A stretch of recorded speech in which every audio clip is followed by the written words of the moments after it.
I'll say the question and you say the answer that's written on the screen.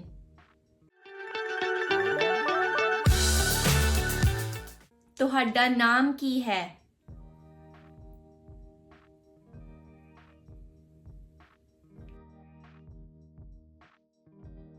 ਤੁਹਾਡੀ ਉਮਰ ਕਿੰਨੀ ਹੈ?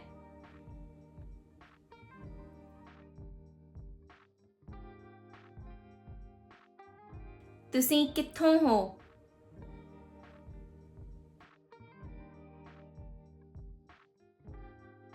ਸਮਾਂ ਕੀ ਹੈ?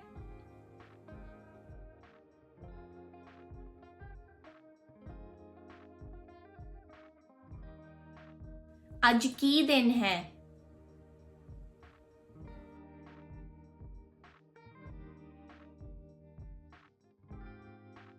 ਕਿਤਾਬ ਕਿੱਥੇ ਹੈ?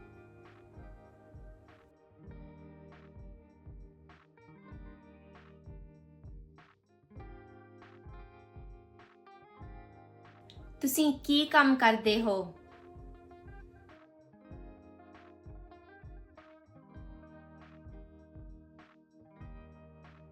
ਤੁਹਾਨੂੰ ਕੀ ਚਾਹੀਦਾ ਹੈ?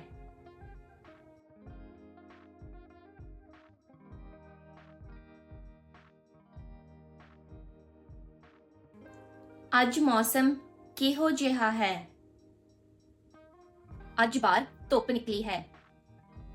ਅੱਜ ਬਾਹਰ ਮੀਂਹ ਪੈਂਦਾ ਹੈ। ਅੱਜ ਬਾਹਰ ਬੱਦਲ ਹੋਏ ਹਨ। ਅੱਜ ਬਾਹਰ ਬਹੁਤ ਠੰਡ ਹੈ। ਅੱਜ ਬਾਹਰ ਬਹੁਤ ਗਰਮੀ ਹੈ।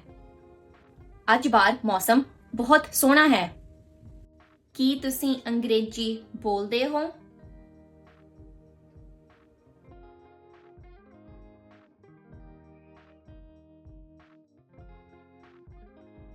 ਕੀ ਤੁਸੀਂ ਪੰਜਾਬੀ ਬੋਲਦੇ ਹੋ?